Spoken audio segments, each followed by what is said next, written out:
mean, you done had greatness do it to you, so it's okay.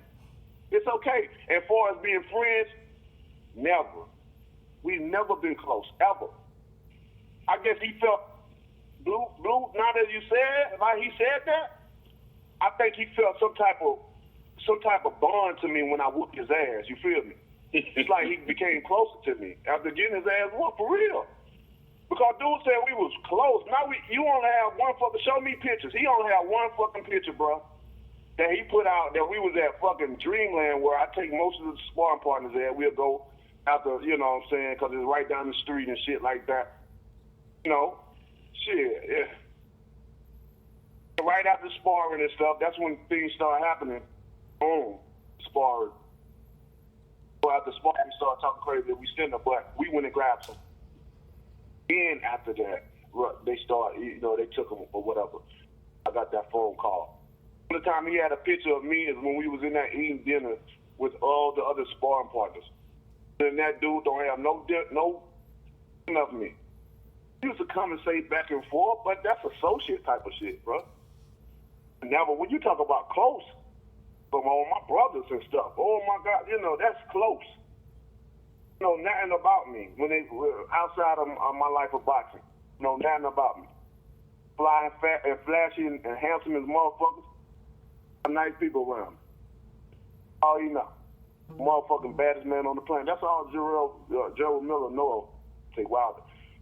Close to a person, you'll know more than just boxing. You'll know a lot of things about me. You know. Know that if you close with me and I love you, you know a lot of things about me, things that people won't even know. You will discover things about me that shit. Oh man. See what type of special person that I am. I'm not who people see as flesh. I'm so much more. Okay, this is the continuation of that interview exclusively with Deontay Wilder. And he continued to discredit what Jarrell Miller said. Jarrell Miller said they were close. He said we were never close.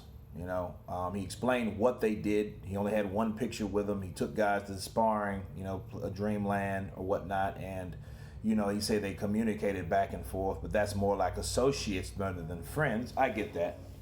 I can also get that person said you were close. You know, he said you were close because he whooped his ass. When you whoop someone's ass, you get closer. And in a sense, that is kind of true. Because, you know, once, you know, back in the day when you know, instead of all this pistol and, you know, firearms and people shooting people, you know, they used to duke it out. You know, you want to take this outside. You want to take it out back, right? So people used to do that, scrap up, shake hands, right? May the best man win. After that, they're cool. I think that's what Jarrell Miller was referring to, but Deontay Wilder was like, no, never. Now, on this continuation, I do want to discuss something very important. Deontay Wilder says outside the boxing ring, he knows nothing of me. Nothing at all. Because, you know, of course, he, you know, it's so much more. It's, you know, it's more than just flesh. And, you know what I mean? He has a spiritual side, so he was just explaining that. I get that. But if that's true what you said, if Jarrell Miller knows nothing about you outside the ring, again, we are avoiding the elephant in the room that no one is talking about. How about your relationship with the woman? Now, this would be different.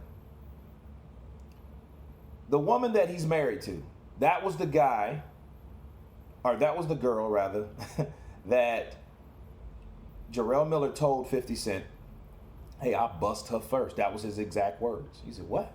His girl? Yeah, I bust her first. See, and the thing is, he doesn't know anything about him, but then, of course, why would you leave out the fact like, well, yeah, well, my wife at the time used to date him, you know, because that could explain everything. See, he was like, well, I'm being honest about everything.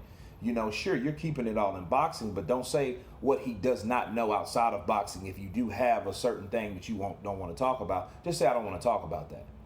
You know, that would be better than, hey, you know, he doesn't know anything about me. Well, obviously, your wife does. Because if she used to date him, that's like a connection right there. That's probably what the connection he thought he felt. Besides the ass whooping you gave him, the connection between you and this girl, like, yeah, we dated the same girl. That's a connection on any, you know, if you like it or not. That's what it is, right? So it's one of those things, man, where I think, again, you know, it's uncomfortable. It's an uncomfortable subject because that is his wife now. It would have been different if he wasn't with the girl, you know, and they dated someone and he just had a kid with her or whatnot. But that's who he currently is with. That's his wife, and they have children and stuff like that. So, you know, it is a touchy subject. I get it. But then I think that's worth mentioning when you say, oh, I have nothing, you know, that guy knows nothing about me. When this same guy is saying that I'm having sex, or I had sex rather, with your girlfriend or wife, right? So, anyway, that's my take on it. Deontay Wilder, you know, again, responds to Jarrell Big Baby Miller, you know, and this is, of course, the continuation of the first video. It was getting too long, so I had to cut it short. So here you go with this one, you know, to explain what went on between them two. But it does seem like a pretty big build-up, and I can't wait to see the fight if the fight ever gets made. Anyway, you guys tell me what you think about this video. Of course, Deontay Wilder's comments towards Jarrell Miller. Of course, please subscribe, and you guys been Counterpunch. Peace.